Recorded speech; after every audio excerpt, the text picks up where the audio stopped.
Well, hello everyone, and welcome to another edition of The Deepest Law. We are still in our reviewing Adam Curtis series or season. This is the 13th episode of that. It's a kind of a series within a show, if that makes any sense. Deepest Law has been given over to this for however long it will last. It requires 7.8 thousand viewers per episode in order to have to continue.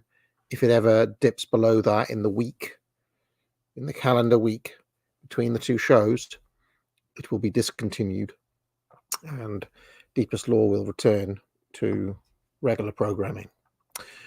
Okay, so today we're going to be talking about how Margaret Thatcher used my favorite person, of course, Winston Churchill, probably the biggest traitor in Britain's history, worst leader in Britain's history, Winston Churchill, absolute scumbag, as we have discussed on previous episodes of this show. If you haven't seen those, I recommend you go back and watch them. And we're going to be looking at how Margaret Thatcher going to use the memory of Churchill and his legacy to bolster her own kind of political, perception in the 80s. Now, just before we get going, I will remind everybody that you should buy courses at the academic agency. Let me just play a little trailer. Let's go with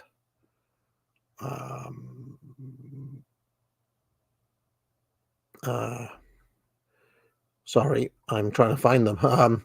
Let's go with this one. Foundations of Politics, only £350. Buy it now. See the world as it is and not how it ought to be. History is the graveyard of aristocracy. Who says organisation? Says oligarchy. Who decides? Who interprets? The extremes of individualism and socialism meet. That was their predestined course. Foundations of Politics, only £350. Buy it now. Great. I will also remind people to join the channel. I don't really plug that enough, but I reorganized Unpopular Opinions yesterday, so that it's all in seasons, so it's much easier to navigate. Cigar Stream and this stream are still all in one playlist, but Unpopular Opinions is in different seasons. And just to explain, this show, Deepest Law, is always free, doesn't go behind the paywall. Unpopular Opinions goes behind the paywall after 2 weeks, as does Cigar Stream. If you get in the cheapest option, which is like £2 a month or something, you get all of the back catalogue of Unpopular Opinions, which increasingly becomes not only a trip down memory lane, but a historical archive of important events that we've covered since the show has been on air. I think Unpopular Opinions started in 2017. So, £2 a month or whatever it is for that is a bargain, really. Cigar Stream is on the second tier up, which is about £5 a month, I think. Price of a cup of coffee and a biscuit, something like that. And that gets you all of the cigar streams. And then the top two tiers really are for, you do get a lot more content on those top two tiers, old videos, some embarrassing old videos even, You know, things that are a bit spicy and things like that. Things that I don't want people to see for one reason or another. They're all basically everything that's ever been on this channel is on the top tier.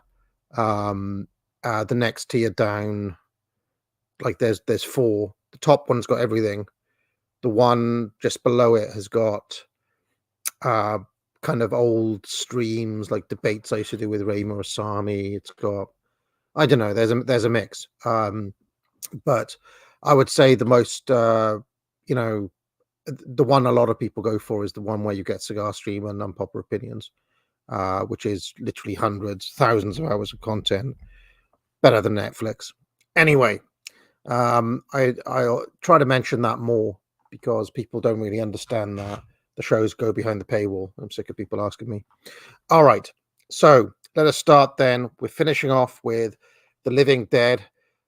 Before we get going, I'll just mention that part 2 last week was just insane. It was so dark, and this was about the CIA memory wiping techniques in the 50s, and I mean, Curtis slipped into overdrive last week. I mean, it was a step up in terms of, you know, red pilling, and in terms of just, you know, the content went pretty hard last week. I'm not expecting this one to be at that level, but I'm kind of very interested in this topic due to my hatred of the Tory party and especially of Winston Churchill. I also think Thatcher gets too much of an easy ride from a lot of people. Basically, she was bad for the country. This is explained in a book by John Gray called False Dawn, which I did a dedicated stream to before, where basically Thatcher, you know, I made a tweet just before I came on air. I said Winston Churchill dug the grave, Wilson and Heath put the body in, Thatcher buried it, and Blair read the last rites. And I think Thatcher's role in the destruction of this country is underappreciated by people due to their instinctive and justified dislike of socialism. So she's tended to be seen as like the one good leader. That is not true. She was a modernist. She modernized, destroyed old community structures, destroyed social structures, what John Gray calls intermediary institutions, centralized the government, increased immigration, introduced a Race Relations Act in 1986, which is still on the books today, promoted gender equality and many, many other things under the guise of being a conservative. In fact, what she is a balls out liberal. Okay. And I will give Maggie the respect of saying that she did in fact have balls. Everybody knew that. But, all in the wrong direction, basically. And I think the sooner people on our side realize that Thatcher is not like the one good prime minister. They've all been bad. Since Churchill, they've all been bad, every single one without exception. I'm going to be speaking at an event about Tony Blair. It's called something like Tony Blair It was Tony Blair the Ground Zero, or was he like the? And I'm going to be arguing that you need to see Blair as a continuity of Thatcher, and many of the terrible things that Blair did were a continuation of Thatcher's legacy, which she said herself at one point. Anyway, let's get going.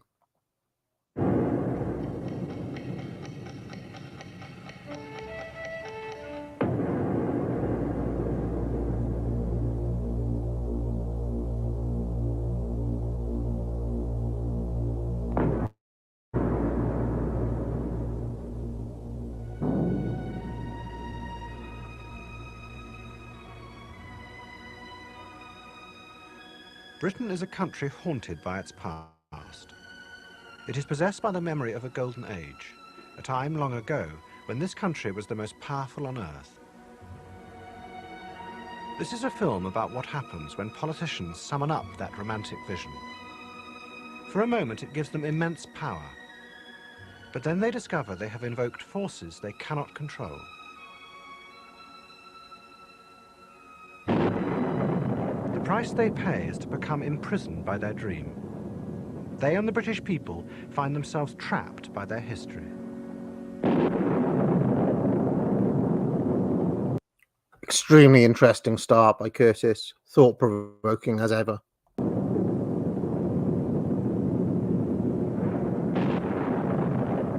The story begins in 1941 in a castle in Nazi Germany.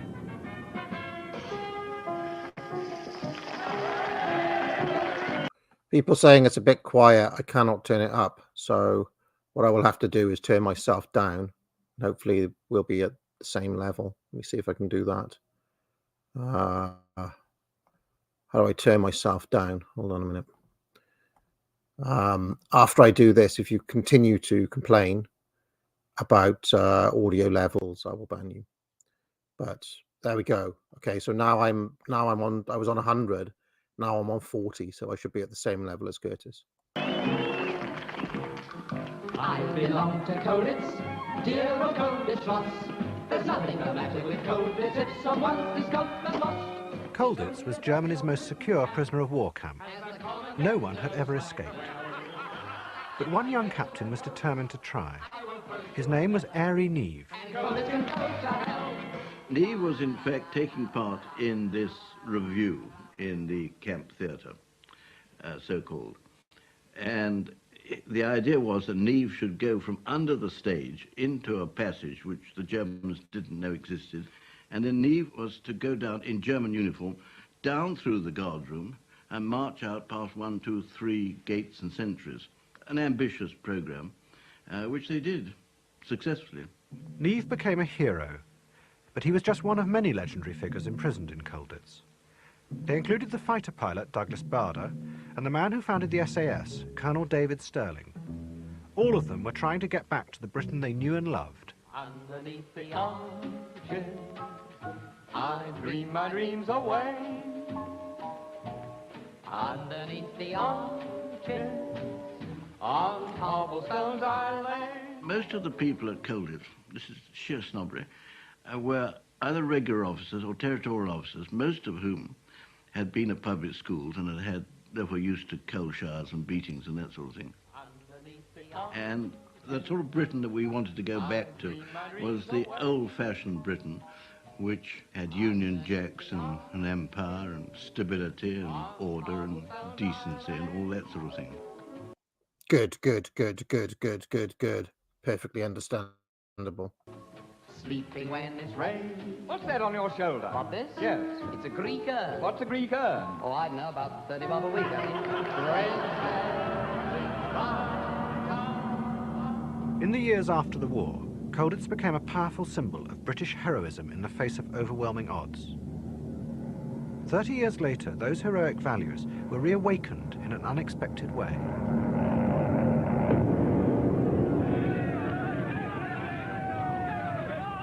By the early 70s, Britain had become a country torn by industrial strife. Airy Neve was an eminent backbench Tory MP. He was respected for his gallant war record and for serving as a lawyer at the Nuremberg trials. He believed the Britain he had fought for was being destroyed. Correctly believed that the Britain he had fought for was being destroyed. Absolutely, he was correct in that assessment. During that period, the 70s, Airy Neve undoubtedly felt, as many of us did of that generation at that time in the House of Commons, that the values which saw us through the war were slipping away, in the same sense as it was all under threat when we fought our war. I think the thing was that we'd been through a war, and I think we could see the dangers more than those who hadn't. I think this was the thing, really. I think this is why perhaps we were more prominent than others, trying to make people realize that these were very real dangers which existed. Neve was Two based gentlemen, based, correct. not alone. Many of his generation had a romantic picture of Britain. Its history was somehow different from the rest of the world. This Britain, they were convinced, had to be defended. Well, we knew that Great Britain had led the world morally We had always been the moral leaders of the world, I think, and our values were the right values, and it seemed to us that the wrong values were being imposed, in other words, thuggery instead of common sense and things like that. And we wanted to combat it. Some of the Colditz generation even set up private militias, a network of retired military officers who would take over the running of the country if law and order collapsed. Oh, I wish they had succeeded. How amazing would that have been if these gentlemen that we're seeing here had succeeded in taking over the country and restoring order? It is a shame that they were thwarted in that effort. I think it has to be available just as we had a home guard during my war.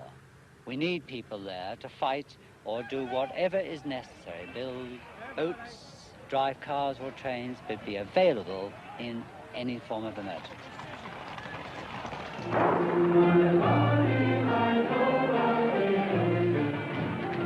In October 1974, Edward Heath lost the second general election of that year.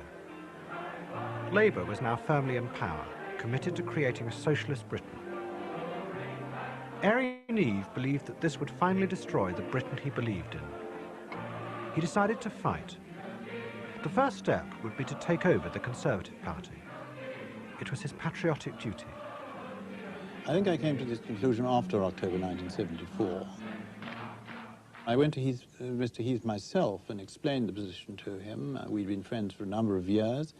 I said that I felt that there should be a change of leadership and that I would be associated with any election program that might take place with regard to candidates for the opposition. He really wanted to get rid of Ted Heath as the leader. So he looked around for someone who was the opposite of Ted Heath, and he, without any great hope that it would work the first time round, picked on Margaret. I mean, that was his first mistake. He wants to save the country, right? He wants to save the country and restore the old values. So he chooses a woman who is a staunch classical liberal, dedicated to free market fundamentalism. I mean, those are three cardinal mistakes that he made. Sorry to be so critical. His heart was in the right place, but his decision-making was atrocious. I've never been very good at pushing myself in matters of this kind, and just out of the blue, Airey came to me one day in the House of Commons and said, have you got anyone organising your campaign? I said, good heavens, no. Organising it, you don't push yourself, it's a matter for other people. And he said, well, I think I'd better take it over then, don't you? And I said, well, I'd be delighted. Just like that. Now, I understand that you ran a very discreet campaign, what's been described as a kind of Colditz campaign on behalf of Mrs. Thatcher, so that Mr. Heath's camp didn't really know what had hit them until it was too late. Is that true? I think this is entirely true. I think it was very important with a new candidate when the establishment of the Conservative Party were organising in support of the leader, which was very proper. I would just like to say that if you're casting around for people to save the country at this time, Powell is right there, kicked out of the party by Heath. Powell is still right there. He was up in Ulster at that point. But no, he went for a female liberal. Baffling decision. Baffling. For them to do, that I should run a very discreet campaign among the backbenches. And we did this quietly and discreetly. It resembles Colditz in the sense that one had to be careful what one was doing. She won it, and on the second ballot she won it. By which time she and Airey Neave had become great friends. But he was another kind of, not an icon figure exactly, but totally sympathetic to her political philosophy. Sorry. Yeah. Now, I suspect what he saw was something very close to, again, the values which we've been trying to describe. Margaret Thatcher was someone who appreciated the greatness of this country and believed in it. Airey Neave felt that she held... Well, if that is true, if that is the case, why did she oversee the complete Americanization of this country, the selling off of this country to bloody McDonald's and Coca-Cola? Why did she set about dismantling this country? Either she lied, or she picked up F.A. Hayek late or something, but I just don't understand how they saw Thatcher as being this figure who was going to restore the past. The same views of patriotism which he believed in himself. I think he saw that in her, and he was right. For me, there is no choice. I do not intend to be the first woman Prime Minister of a mediocre and declining Britain.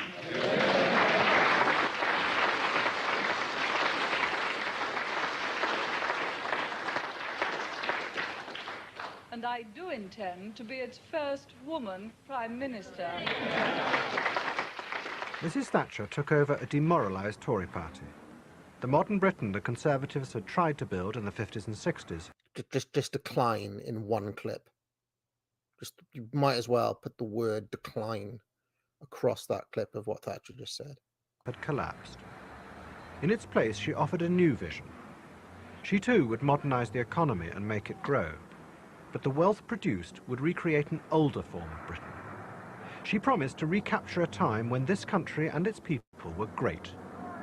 I think it's essentially a matter of recapturing an imagined past. She had an ideal. The tools, the machinery to produce this were very modern economic ideas. And she simply applied them. But at the heart of the whole enterprise was this romantic idea of what Britain should be. Right, somebody explain this to me. How, through the policies of Milton Friedman and Hayek and all these guys, are you going to restore the past? Yeah, we're going to rip up industry. We're going to, decimate British manufacturing. Put a McDonald's on every corner. Massively import American ideology, and this is going to restore the past. Hello, anyone? Like, how is this? I just don't understand the plan. It's incoherent, completely incoherent plan. Our armed forces stood alone against the mightiest army the world had ever seen.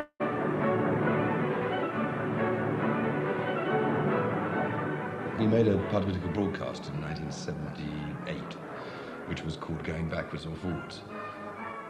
And the idea was that as a result of the way the country had been governed for the previous years, Britain had gone backwards in its achievements, whereas in its past it had gone forward.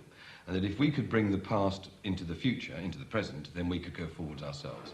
We reversed the film so that the things that had been achievements became failures. And because it pays people not to work, today less and less is made in Britain. We pay our armed forces less. Instead of fighting for the country, they're fighting fires or emptying dustbins. In a word, Britain is going backwards. And the argument was that if we could bring the glories of the past into the present and gain the economic strength that the past had had, then we had a chance of regaining the glories of the past in the present day. Her vision was of a Great Britain that had always respected authority and discipline, a hierarchical Britain, a Britain where people did what they were told, and where the benefit was that you could hold your head up in the world. I mean, if only she was that base, though. If only these people were as based as Tony Benn just outlined.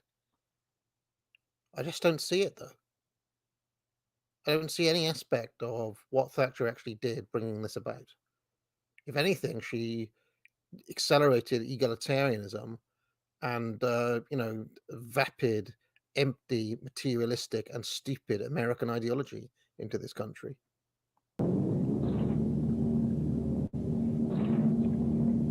It is a view of history, it's not by any means the only one, because it's a view of history that has only really been in the interests of a tiny minority of powerful people. Her intention was to take Britain back to roughly where it was at the beginning of the 19th century. Mrs. Thatcher's vision of what actually constituted the glories of Britain in the 19th century came largely from one source. She was inspired by Winston Churchill and his version of British history. Oh, fucking hell. Oh. You can see why this was dead in the water straight away, can't you? You know, we're going to look to the biggest dipshit in America, in British history, biggest traitor in British history, the man largely responsible for the decline and fall of the British Empire, the man who sold this country out and destroyed this country for some stupid war that he was rabid, like a wolverine trying to fight. And this is the man who inspires the vision of the past. I mean, forgive me, friends, but these people are thick. They are thick as mints. Her idea of what the past constituted was very much influenced by Churchill. So she took on, more or less, holus bolus, Churchill's view of great, as in Great Britain. And she used it's like saying, I'm going to improve my health by drinking poison. That's how I would describe the move that Thatcher is making here. to play those Churchill tapes, sound tapes, quite regularly. She used to refer to him as Winston, as though he was an old friend and mate. But that's the way she thought of him, you see. Churchill exercised a powerful, almost mesmeric hold, not just on Mrs. Thatcher, but on many of her generation who had grown up in the war. In 1940, he had captivated them with a series of radio broadcasts that gave a romantic picture of their island story. In 1940, Churchill was able to conjure up a vision of Britain and British history and the British Empire, which was his and was completely sincere. And in a strange way, he was able to convince us all that we were indeed the inheritors of the great traditions of the past, and that it was a privilege for us to play a part. Unfortunately, he wasn't sincere. He was a liar and a charlatan who was hoodwinking the entire nation. However minor, in this great drama which he was creating for us. This ordeal by fire has, in a certain sense, even exhilarated the manhood and the womanhood of Britain. All are proud of being under the fire of the enemy. This indeed is the grand, heroic period of our history, and the light of glory shines on all.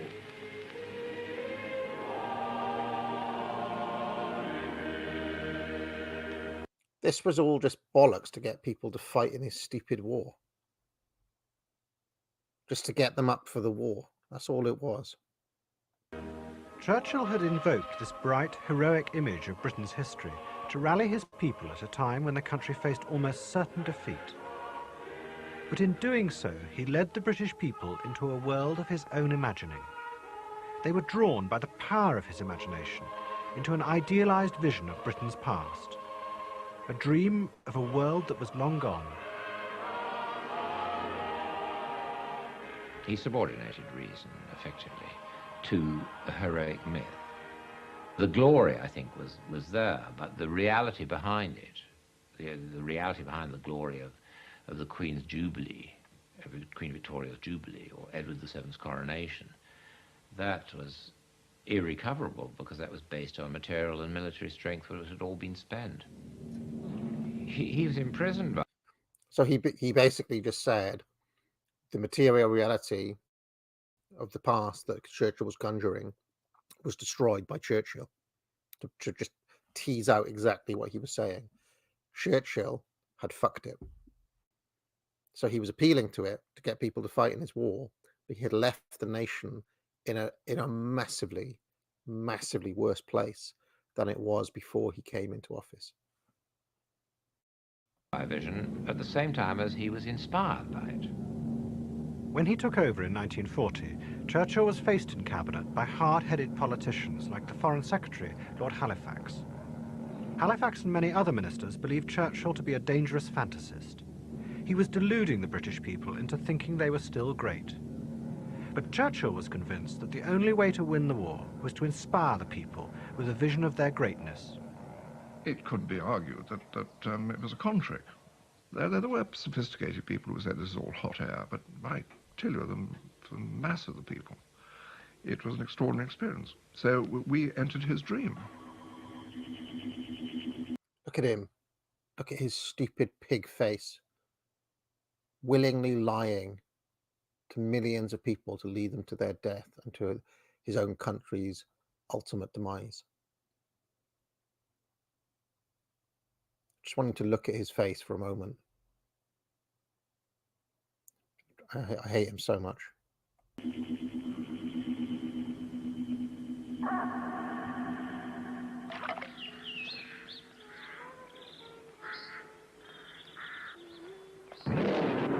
But there were parts of Britain's history that did not fit into Churchill's dream, nor into Mrs. Thatcher's.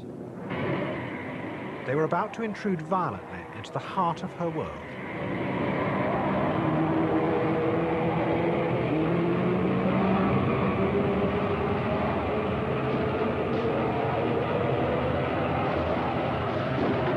Chris Patton and I were working on a speech for her in the room actually overlooking the car park. It was in the opposition leader's set of rooms. And we were working away, and there was a sudden bang, and I looked up, and Chris said, I think that was a bomb. And I said, oh, I don't think so. It was probably a car backfiring. Well, it was a car, but it wasn't backfiring. Chris pulled the curtains to rapidly and said, don't go near the curtains, it is a bomb.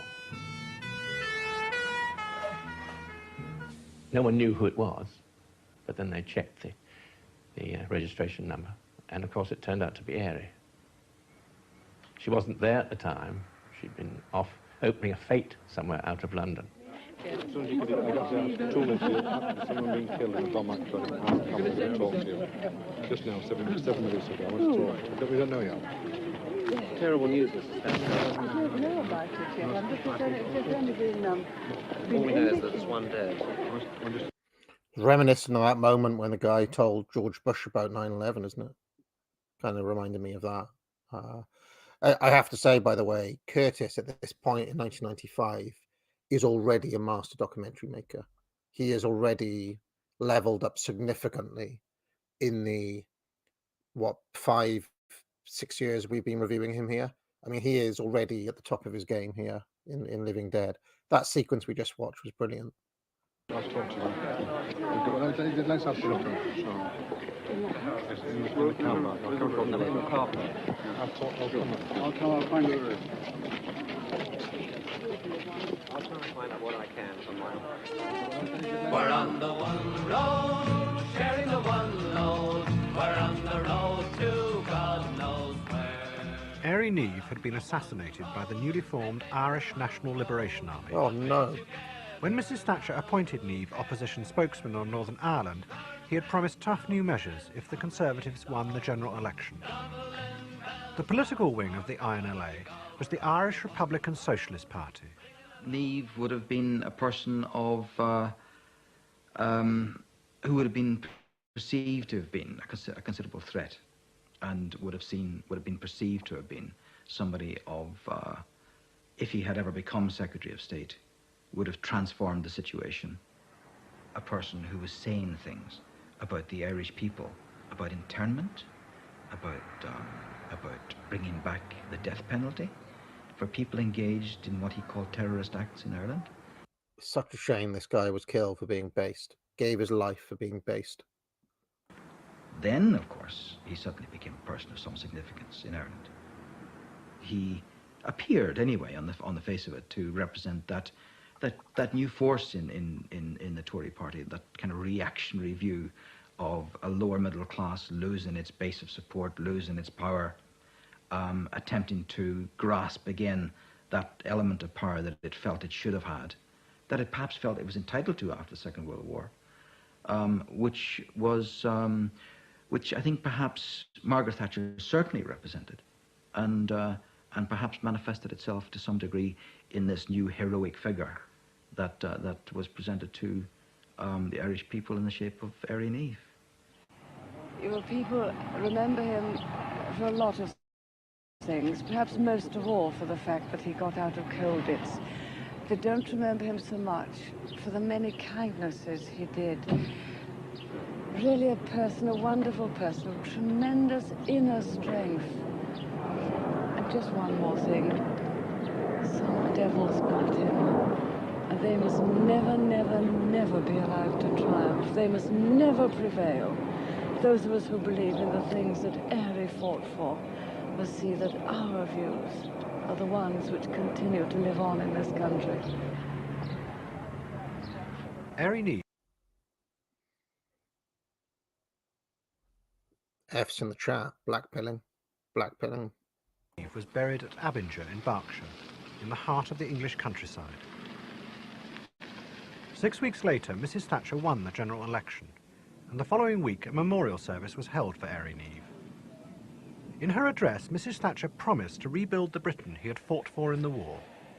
And it was quite extraordinary. Here was this rather frail-looking, pale-looking young woman who had become Prime Minister and had become a successor to all these people, and who went up into the pulpit and made this address. It was a very extraordinary occasion because I felt at the time, well, there are so many things that this country has always been good at which have fallen away, and we no longer occupy the kind of position in the world that warrants them being said.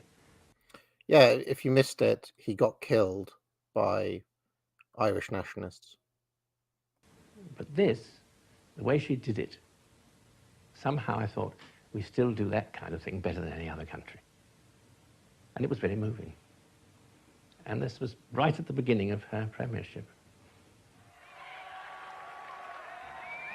The night of the victory of 79, she was entirely emotional. She had found her moment. She had this very powerful and very romantic, in the strict sense of the word, view of what her country had been and how she was going to remake it. And so you think a penny off here means a penny off there. Just enlarge your ideas of what this country can do. One of Mrs. Thatcher's aims was to generate a new sense of pride in Britain's past. For over 30 years, monuments to the country's greatness had lain discarded. They had been replaced by modern sculpture. Now that was all to change. Her supporters took up the challenge. One evening I was standing on one of the gates just over there, and I wondered why we have a spotlight on King George V when a man, I think, of national importance down in the square should have the same treatment, Sir Winston Churchill. Bearing in mind he was the right man, the right place at the right time, and I thought, well, this is definitely not on.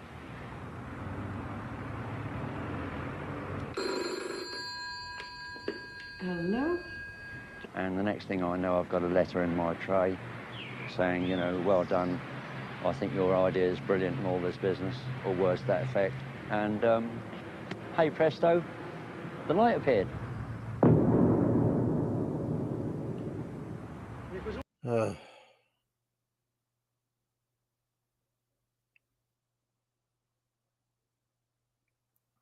This episode's blackpilling me, friends. It's blackpilling me. Due to you? Well, yes, I think yes, I think it was definitely. Well, it was. There's no question about it. Sir Winston Churchill had 13 models made in his lifetime. Are you anticipating to have lots more sittings for new models? I hope so. This is number 2. It's better than number 1. Mrs. Thatcher quickly established herself as a new kind of leader driven by a messianic vision. But her party didn't realise the price the country would have to pay to be reborn in her terms. By 1981, the inner cities were torn by riots. Unemployment was nearing 3 million. Those at the top of the Conservative Party were convinced that Mrs. Thatcher's policies risked destroying both their party and the country. Well, the country was in massive economic decline. Huge interest rates, huge inflation rate, massive unemployment rising all the time. Pay rises out of control. The unions still very strong and causing strikes all over the place, making massively unreasonable demands. She'd done 2 years. She was visited by the men in grey suits who said, well, this was a jolly nice experiment and you were, after all, the first woman prime minister, but it's not really worked, has it? Why don't you clear off? And she became very isolated for the first time. What she thought in 1981 was that if she lost the battle of the budget that year, all her dreams, all her hopes would have failed. So she stuck to it. And I remember her at the time, again and again, repeating, almost like a mantra, Churchill in 1940, Churchill in 1940, Churchill in 1940.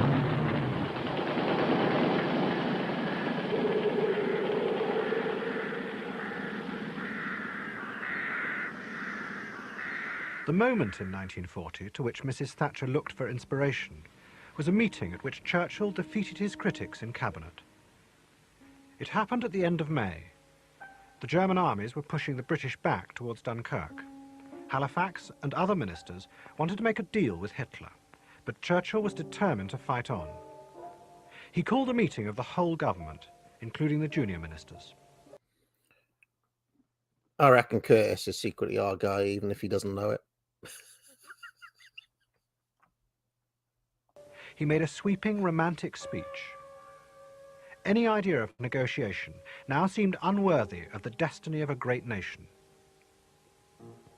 And he gave them a terrific tirade, and using all the emotive language that in cabinet just made people look away in embarrassment, and about how if we will fight till we choke on our own blood and things like that. These are the records of this meeting are about. Minting a few phrases, minting many phrases, which he was later to use to great effect in public. And he got a unanimous standing ovation support from them. Methinks I see in my mind a mighty and puissant nation rousing herself like a strong man after sleep and shaking her invincible locks.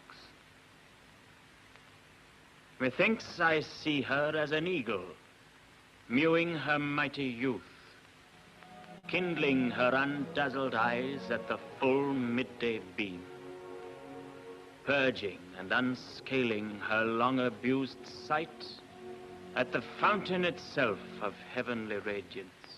And the irony is that Churchill delivered the breathing space. He delivered the victories. But because he'd done it by invoking this a special myth that gave a kind of impregnability to the ideas, that no one could question them, he and we were still lumbered with this myth, which is the very romantic vision of our past and how it had to be projected into our future. Still today, it is a treason to question these arguments. I don't want to listen to the arguments. The myth is what counts. In July 1981, Mrs. Thatcher called a full cabinet meeting. Against opposition from most of her ministers, she insisted they pursue the new economic policies. If they didn't, the glorious Britain she had promised to create would be lost forever. She knew that she did not have the full trust of the cabinet, but she fought it through nonetheless, and she invented a consensus of the nation, the junior ministers, the backbenchers, all of whom she thought shared her vision of what England had been and could be. All this was inspired by her childhood reading of Churchill. she was in a dream world.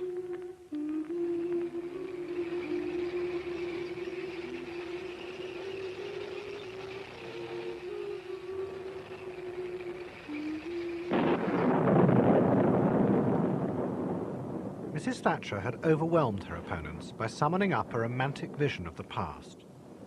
But such was the power of her dream that she also raised other ghosts, the ghosts of Ireland's history, which was inextricably linked with that of Britain. We found, in the Republican movement, we found it was much easier to oppose and to fight Mrs. Thatcher than it was with Ted Heath or indeed Harold Wilson and so on, because Mrs. Thatcher appeared the personification of all that had gone before, of English tyranny, as it was in Ireland. Say hello to the provost. Say hello to the brave. Say hello to the provost, and Ireland will be saved. Lord George and Churchill sent the Black and Tans to Ireland. And this was Churchill back again, and that he was no friend of Ireland or of the Irish people. She seemed to bring up all that type of thing again. Yeah, because Churchill was just an unremitting prick in all ways. That's why he did nothing good in his entire career. She must have known what she was doing, or did she? In March 1981, Republican prisoners began a hunger strike in support of their claim for political status. Mrs. Thatcher refused any concessions. The resulting conflict brought two powerful versions of British history into direct opposition. History played an enormously important motivating role, I think, for the people who went on the hunger strike. And they, I think, individually found themselves in the situation of actually carrying, just by pure chance, just because of the historical circumstances, the special circumstances, of having to carry the weight of that history and to honour it, that somehow the current of history passed through them. And I think they would have, all of them individually, felt that, and that's why they made the decision. People are asking about Churchill's taste in cigars. This is one area where he is quite unimpeachable, and in the cigar world, he is correctly considered a legend, and has the Romeo and Julieta Churchill named after him, as well as the H. Upmann Sir Winston, and a whole line in the Davidoff brand as well. The size of cigar is called a Churchill. That's how big he is in the cigar world. So that is one area, but we can give him that, but that is, if he'd stuck to smoking cigars and didn't get involved in politics, I'd like him a lot more. Sands, Bobby, anti-H block, Armagh, political prisoner, 30,000. Bobby Sands, the hunger strikers' leader, was elected to Westminster on a wave of public sympathy. It was the beginning of Sinn Féin as a modern political party. 4 weeks later, Bobby Sands died. But Mrs. Thatcher refused to negotiate. After 9 more deaths, the strike was called off. Mrs. Thatcher had won. But she paid a price for her victory. The powerful historical forces she had summoned up in Ireland were not under her control. And suddenly, she was confronted by people that she didn't think very much of, that she didn't consider very important or very significant, that didn't figure at all in her understanding of the priorities facing her at any particular moment in time. And suddenly, she's confronted by history, if you like, a very real history, one represented by the Irish perception of history. Mrs. Thatcher, if you like, in stage managing all this kind of thing, actually played into the hands of the Republican movement at the time. She disturbed some very unquiet ghosts.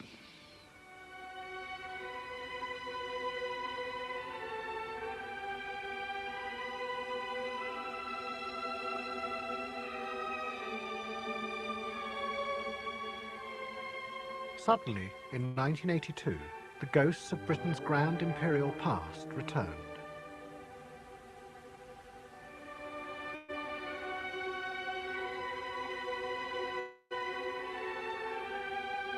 On April the 2nd, Argentina invaded the Falklands.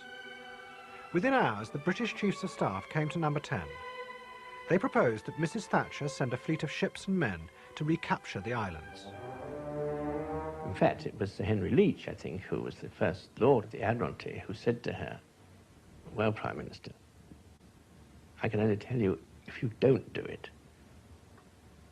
this country will never be quite the same country again." And that went right like an arrow through her. But she sent the task force, she got the task force together, and she sent it that day. It was a marvellous moment for her, and she did it in a truly Churchillian manner. And she took the tide, just as Churchill did, against all the play-safe people in the cabinet, people who'd been conditioned in the whole ethic of appeasement and compromise and didn't think we were strong enough to do it. And they were just outnumbered. The flow of public feeling rushed over them because she invoked it immediately.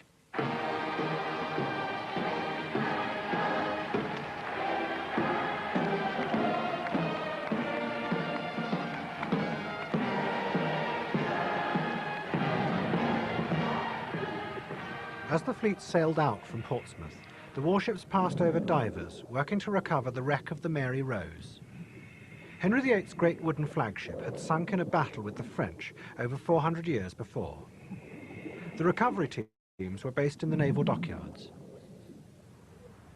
When we were going out to the site from the naval base, we'd go past the hot walls, the defensive gun battery that controls the entrance to the harbour, and there were the wives and the mothers waving the ships goodbye.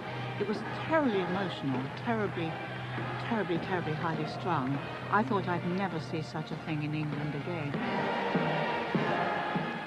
I was incredibly surprised that I felt so emotional and so passionately in support of the people who were going, because it seemed we were almost fighting an old-fashioned war, to me personally.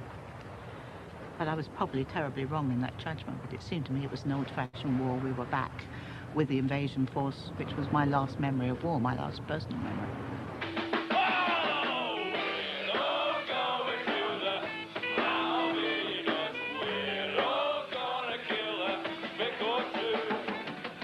I think the Falklands was something which Mr. Galtieri, he needed a good smack in the teeth, as I think we were going to sit around scratching ourselves. We had our national pride to think of, and I think this is where Margaret Thatcher came into her own in making a decision to go there and teach him a lesson he wasn't going to forget. I'm not actually against any of this stuff, by the way, which I've been a bit quiet.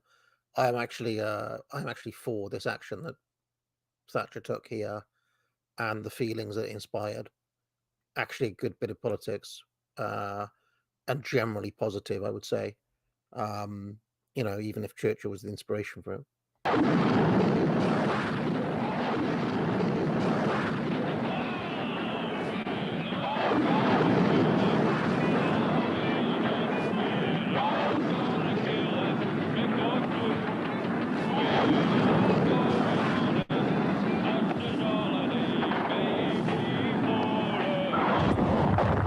Be pleased to inform Her Majesty that the White Ensign flies alongside the Union Jack in South Georgia. God save the Queen. What happens next? Thank you very much. Just rejoice at that news and congratulate our forces and the Marines. Probably her most based moment, to be honest. She whipped round and said, "Rejoice, rejoice!" You know, like an absolute, it was like a tornado sweeping in, and then practically, you know, I could see them start back. It was extraordinary. She had this power then. She could see herself as Churchill.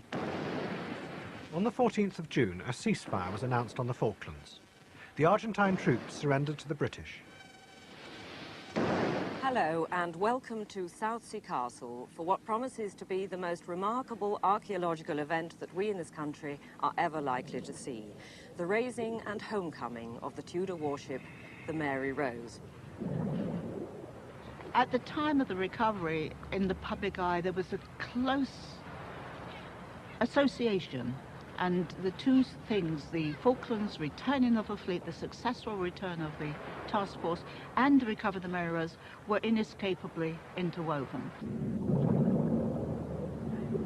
What we were bringing back, I think, was the intense feeling that we're an island, and we've defended an island for centuries. There is the wreck of the Mary Rose. It has come to the surface. There is the first sight of this flagship of Henry VIII. It's the first time we have seen this in 437 years. A wonderful moment. You hear all the sirens ringing, and I should think probably the Navy will get in on the act. It has. All this stuff is good, by the way. I am not going to be critical of it. All this is good.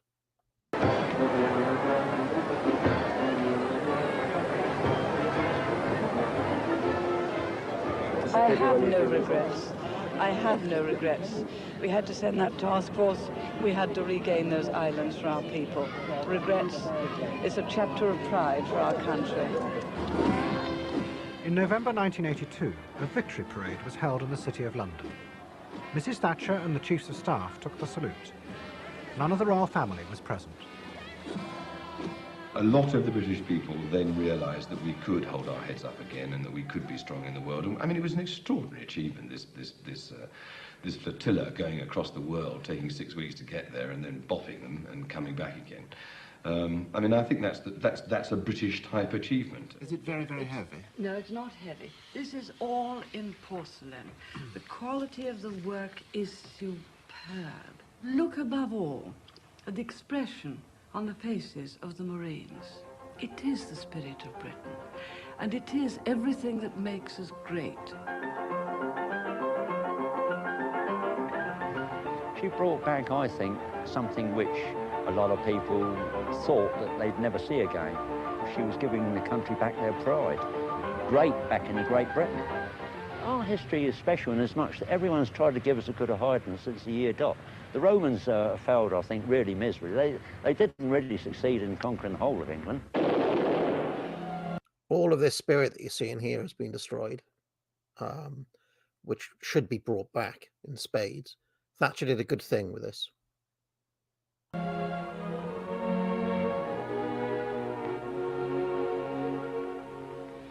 We, the British people, are proud of what has been done. Proud of these heroic pages in our island story. Proud to be here today to salute the task force. Proud to be British.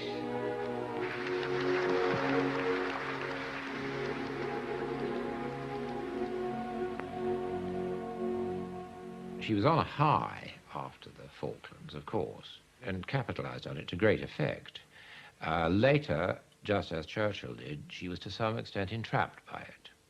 And that is always the danger of politicians who drink from this potion. It's very difficult to know when to stop.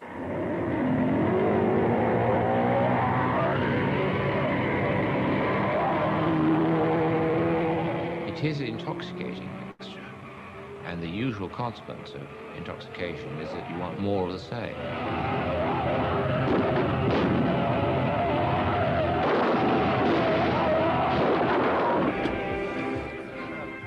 In May 1983, Mrs. Thatcher called a general election. Every morning, the journalists were played martial music to emphasize the theme of the campaign. Based. A new kind of Britain had been forged in the South Atlantic, one capable of rallying to the flag with confidence and moral righteousness. She had been correct to take Britain down the road to the past. Oh, back then? Oh, I think we thought it would never stop. I think we thought that, those of us who were very close to her thought that she had done something that would go on, and that we would prosper, and we'd have low taxes, and we'd have low inflation, and we would hold our heads high, and we'd be a dominant force in the world. We would dominate a free market Europe. We would maintain the old traditional alliance with the Americans. We would establish proper links with the Commonwealth, and that we would have a joyous and economic, prosperous and dominant future. We brought back the things that had made Britain great in the past. I really did. I think we really believed that. We really thought this was here to stay.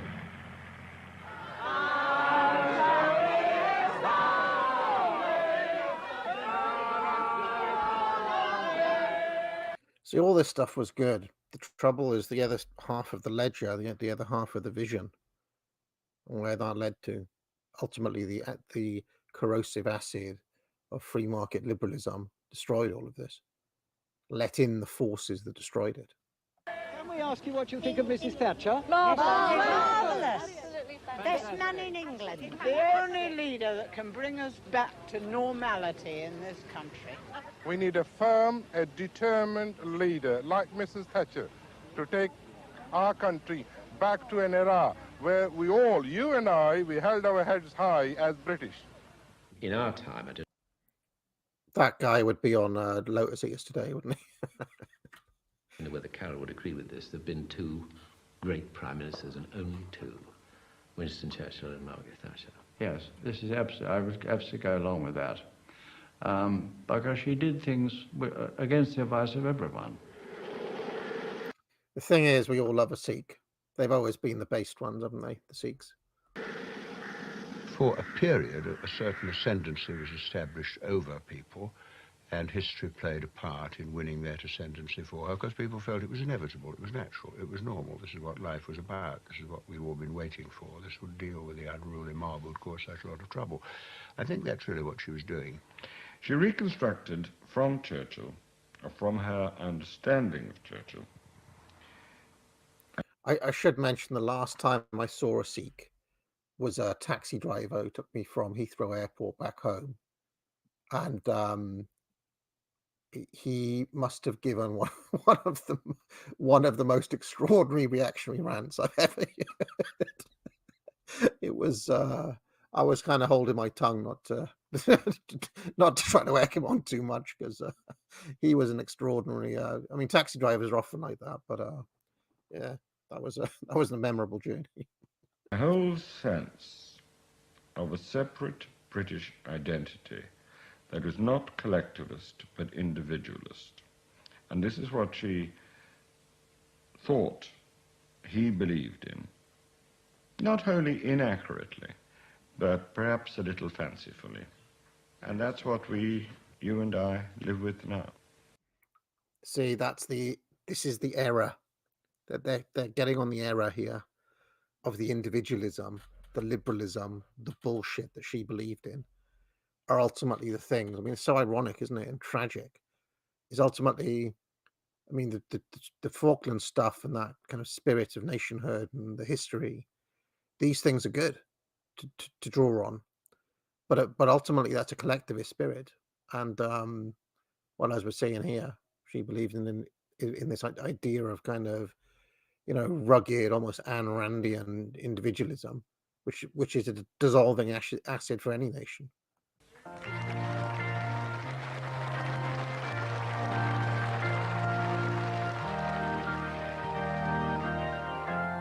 We're living in her version of Churchill's version of British history. But it's a dream. Of course. All dreams are in some sense, remember your Freud, reality.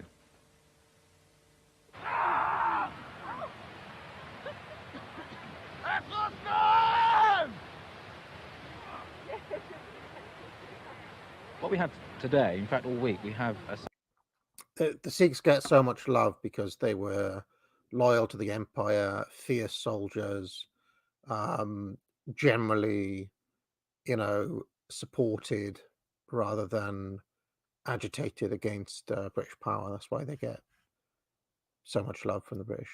Saxon travelling village set in the 9th century, and people can wander around and they can have a look at spinning, and they can have a look at soldiers guarding the camp and skills at arms, and they can see various activities that would have taken place in the 9th century, which frankly you just don't see anymore. In 1984, Mrs. Thatcher set up English Heritage. One of its aims was to bring the past to life. It organised historical reenactments of great moments from British history.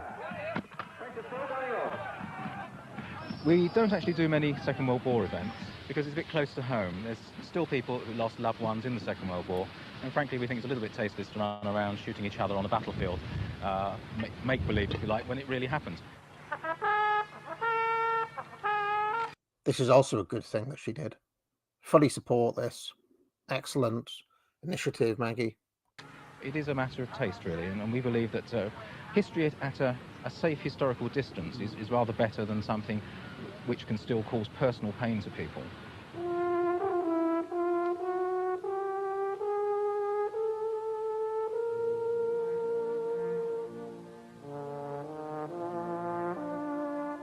In the mid-80s, an intense mood of nostalgia swept Britain. Whole new towns were built, faithfully reproducing the world of 100 years before. Excellent, brilliant, fantastic initiatives. Fully support. These places still exist. I like to visit them. Brilliant. Great. I'll praise things when they're good, and this is all good.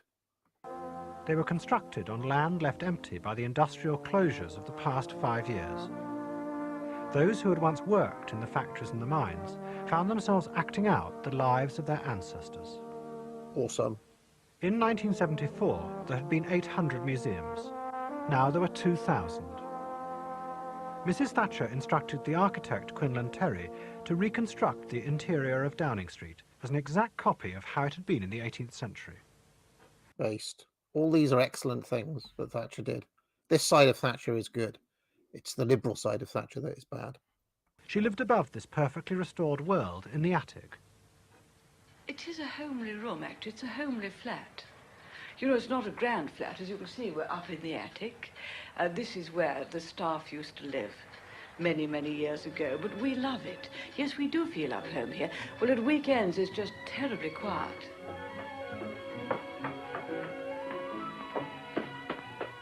No vision of history is wholly real. What Churchill liked to do was select from history as he'd read it the glorious moments. The same is true of Margaret Thatcher in that her vision of the past was very imaginative.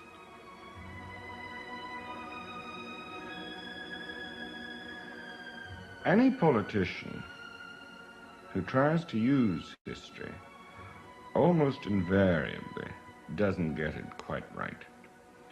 But what drives them on is what bits they select.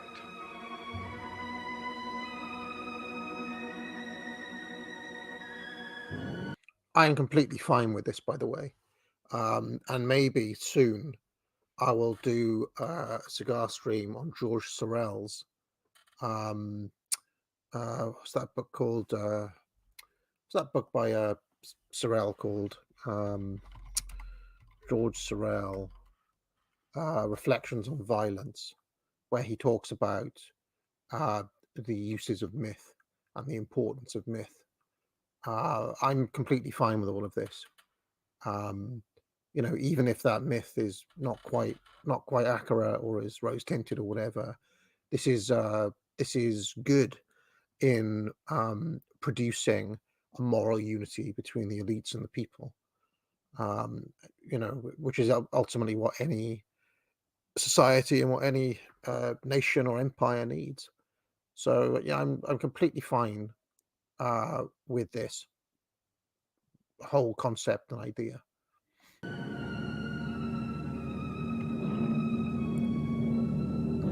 I am not fine with that sinister prick, though. I am not fine with Churchill.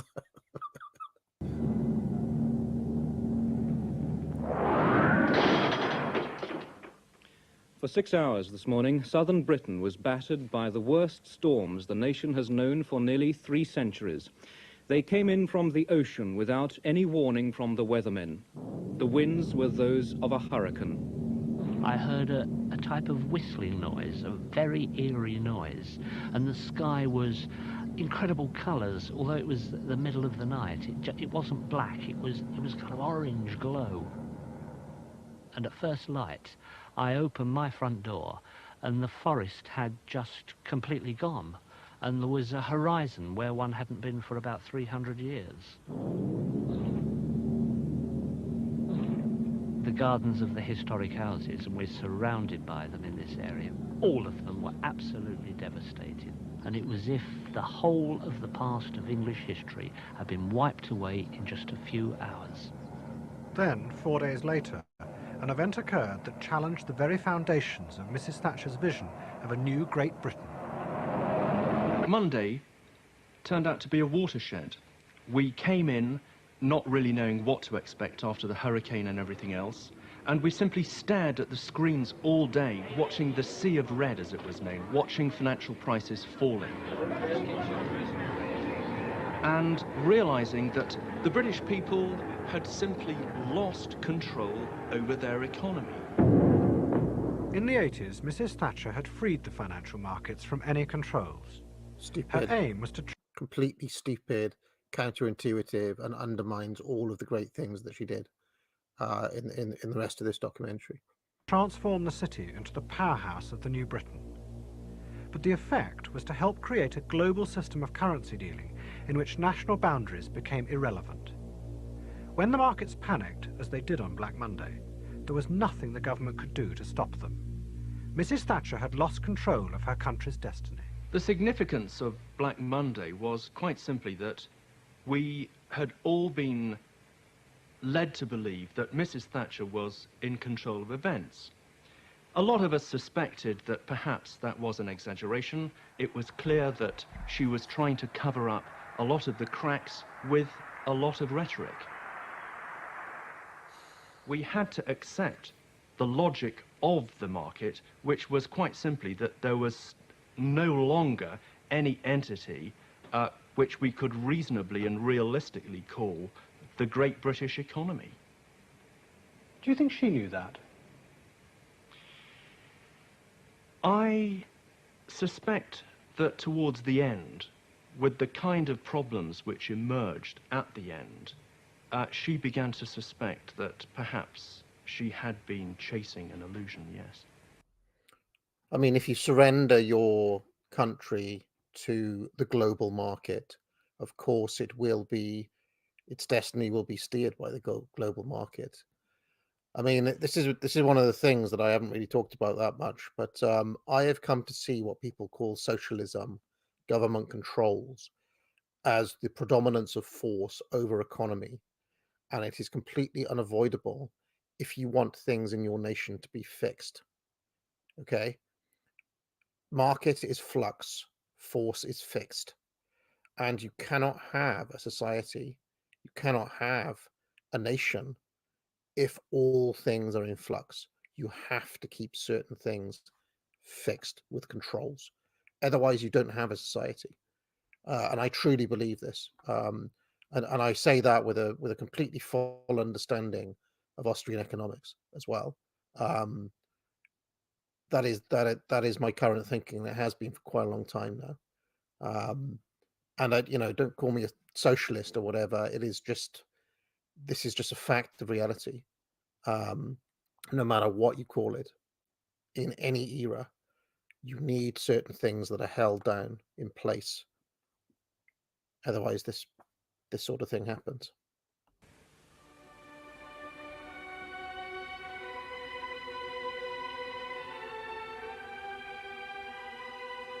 Towards the end of the Second World War, Churchill came to realize that the reality behind his dream of a great imperial Britain was fading. The price the country had paid for standing alone against Hitler was to bankrupt itself. He had invoked a dream only to see the last remnants of it destroyed. Churchill was beginning to fade a little. I know that he was very conscious that he no longer wielded the real power.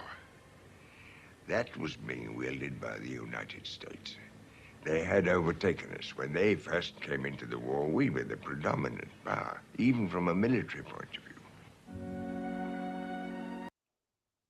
What a wanker, Churchill. I don't want to be tiresome, friends, but I really cannot emphasize the damage this man did to this country.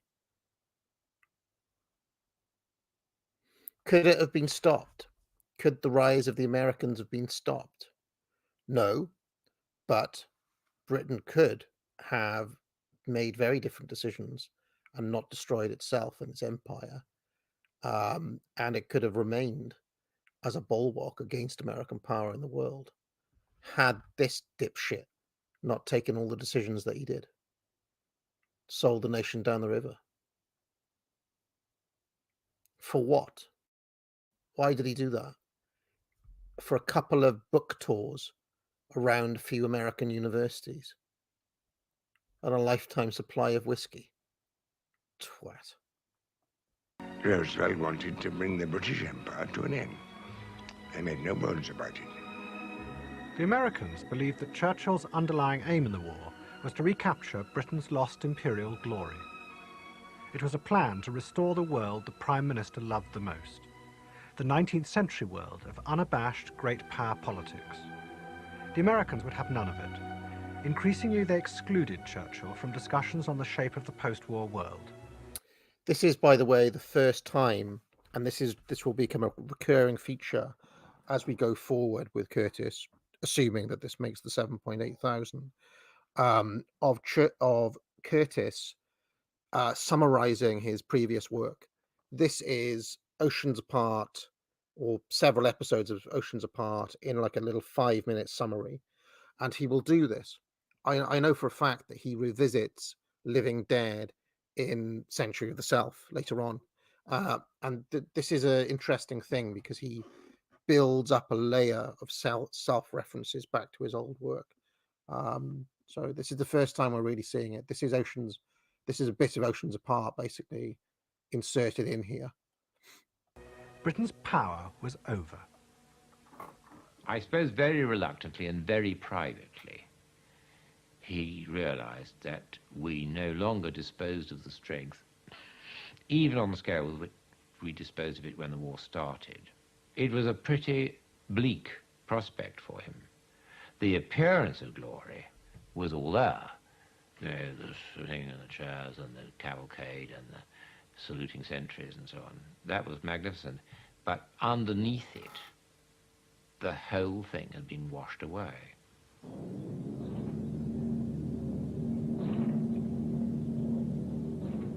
Around that time, there was a sort of private lunch that I was invited to down at Chequers.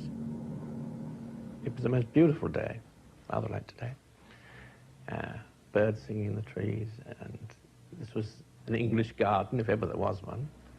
And really the idea that you could feel that anything was wrong, or whatever would be wrong, was alien to the atmosphere of that particular afternoon. I suddenly saw her sitting on a sofa quite apart from everybody else, looking again with a sort of strange look, as if she was sort of peering into the distance, into the future, and seeing something that was not attractive to her. Security was very, very tight at that time. The IRA had become even more serious threats, and so she was constantly protected from mixing with ordinary people the way she used to. Downing Street had become a bunker. The fight with the cabinet was intense. You'd had these big resignations by Lawson and Howe and so on. The problem is that the effect of the poll tax was to make people, ordinary folk, appear to be the enemy. The very people whose nerves she touched and who had voted her into power. In 1990, Mrs. Thatcher was finally forced to resign as Prime Minister. A majority within the Conservative Party had decided that her time was past. Her policies were tearing the party and Great Britain apart. I think that Margaret Thatcher's best speech was on the last knockings of her reign as Premier in the House when she said, "To hell with all this, you're going to get both barrels." And it was a lovely sight to see. And that's when I realised that I was seeing a Rolls-Royce leave the scene of politics, and maybe would never see the likes of it again in my lifetime. So, there we are. I'm enjoying this. The White House Secretary doesn't even know what it means. The House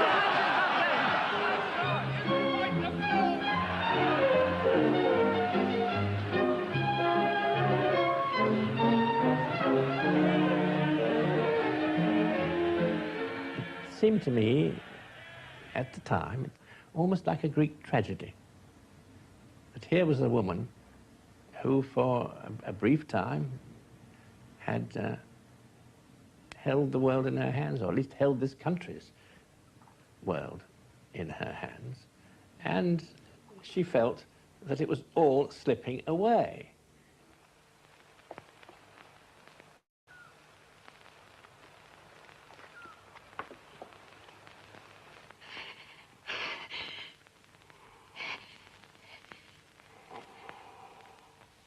The dream continued virtually to the end, and in my opinion, What is that film he's using with Churchill and this woman? Kind of fascinated by what that is. Does anybody know? That looks like a very interesting document, whatever that film is. it was when she lost contact with the dream that she lost contact with reality. I know where I've seen him. A picture. There's a picture of him. A miniature in a cracked glass in the attic. I'll show you. It can't be. It can't be. You know him. But you said... Yes, miss, you see, he's dead. Underneath the arches, I dream my dreams away. Underneath the arches, on cobblestones I lay. Pavement is my pet. My wife's gone to the West Indies. Your wife's gone to the West Indies. That's right. Jamaica? No, she went of her own accord. Underneath the arches. Now it's time for a new chapter to open, and I wish John Major all the luck in the world. He'll be splendidly served, and he has the makings of a great Prime Minister.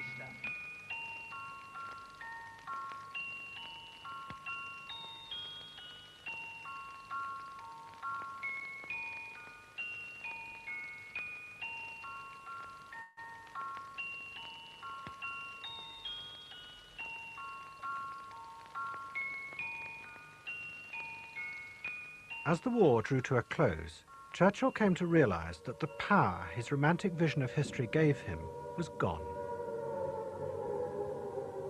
One night in despair, he said to his doctor, "I want to sleep for 1 billion years. Stupendous issues are unfolding before our eyes, yet we are only specks of dust that have settled in the night on the map of the world." The myth which, and the vision which Churchill invoked it's centuries old, but it's there all right. It's there all right, and politicians they're very nervous of it. They're like people who don't want to, like alcoholics who don't want to open a bottle, because they'll change, and they become captivated by it, just as so many who have drawn on it too deeply, or drunk from it too deeply, do get disoriented and derationalized. Land of hope and glory, mother of the free.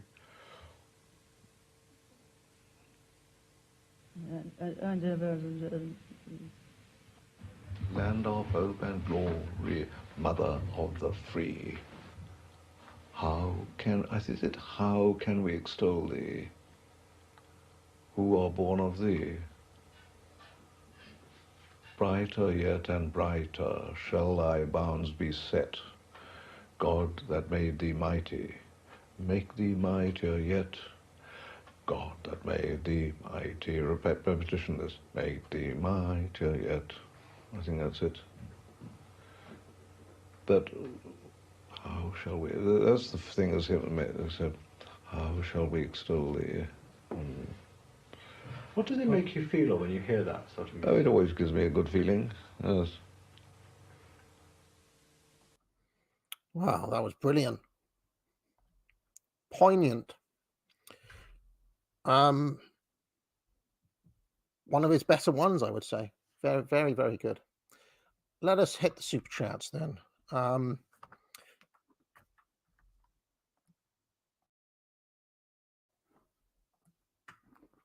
Coney says, "Why have you become a Cummings stan?"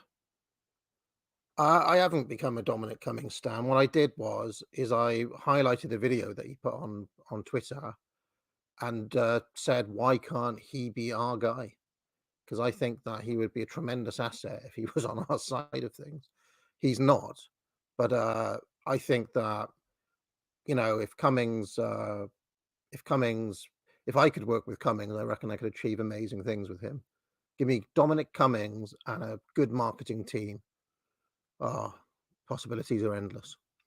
Spasticus Autisticus says, I have exactly 12 and a half hours to write 5,000 words on convoluted 20th century analytical jurisprudence.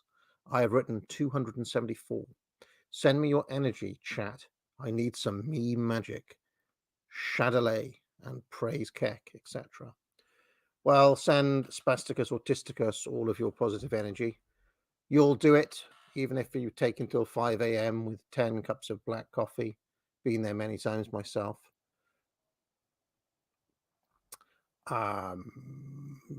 Zolt 39 says, if you do a show on propaganda or practical politics, you could invite on Lucien Valson of Freedom Alternative.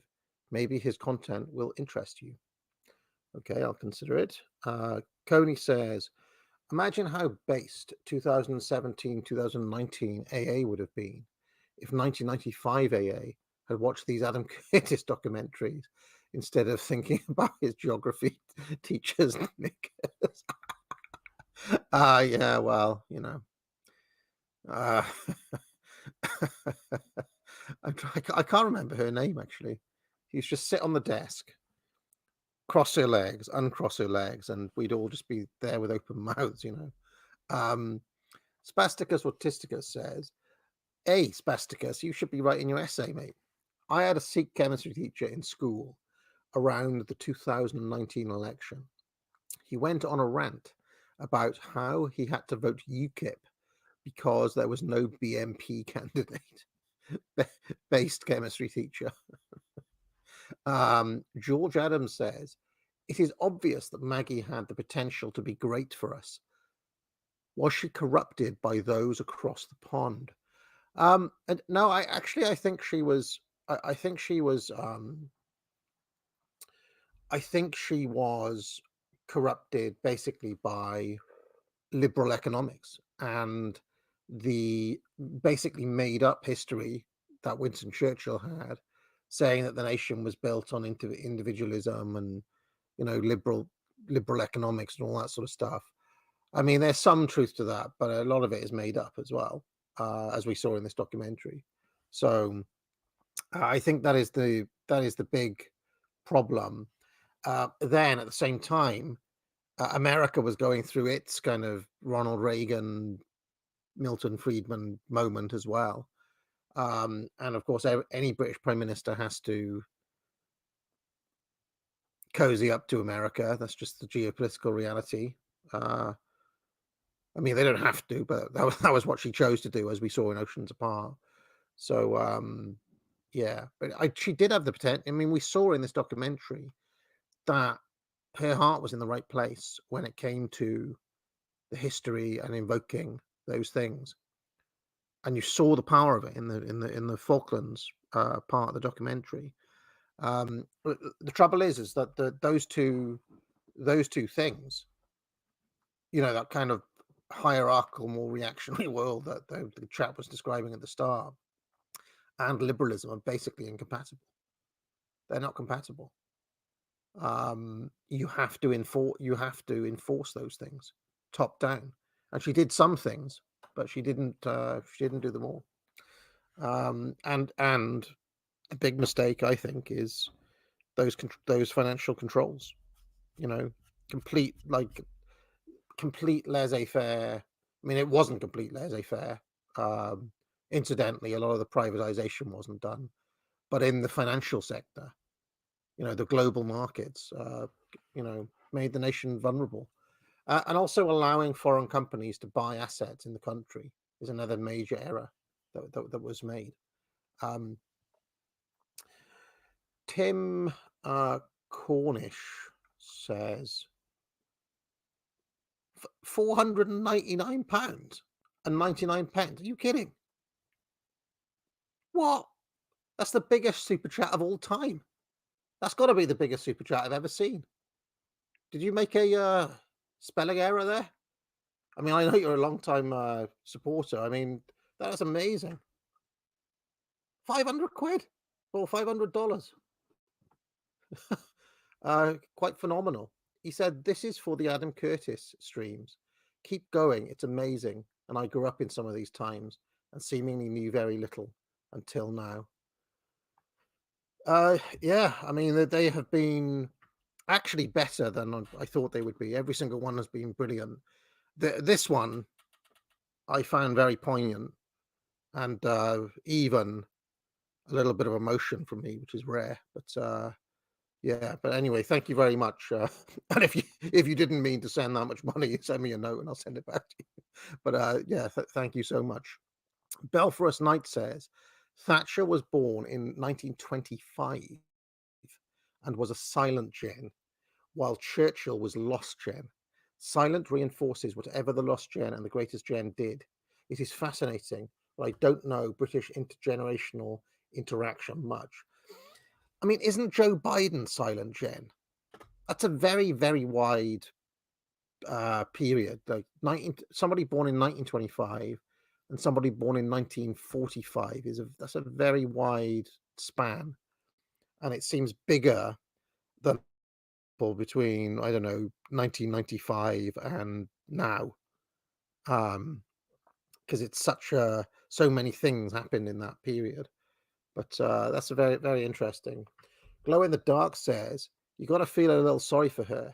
She had to deal with the fallout of World War II leaders' choices. It wasn't an envious position, but she was the last straw. Yeah, I mean, the trouble is that she didn't come into the country. The country was already basically on its knees when she came in, and she thought the solution to all of the the unionism and the post-war consensus was basically to take a sledgehammer to it and open it up to the markets. There may have been another way of doing it. I don't know how you would have done it. But if I knew the answer to that question, I'd probably be a millionaire. Von here says, those Mr. Krabs IRA songs do go pretty hard. And Brian Ellis says, do a show on the occult underpinnings of fascism and Nazism, with particular regard to Evola and his book, The Complete Introduction to Magic. I'm not sure if I will do that show. My understanding is that the occultist elements and the influence of Evola on all of that is somewhat overstated. Now, people who know more about this than me can correct me if I am wrong. But my understanding is that the playing up of the occultist element in the mid-century Germans was actually a narrative that was propagated by the church, and especially the Catholic Church, as a means of distancing themselves from what had happened after the war. So I do think it is overplayed as a narrative for that reason.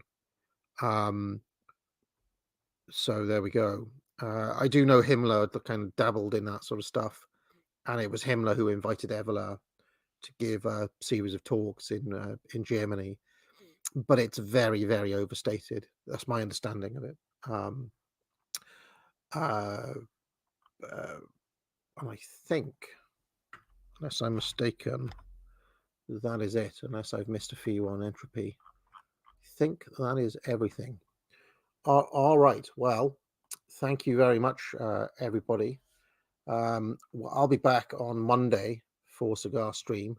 Don't know what I'm going to be talking about yet, but I might. What was the book I mentioned? I might do something on George Sorel's book on violence and myth.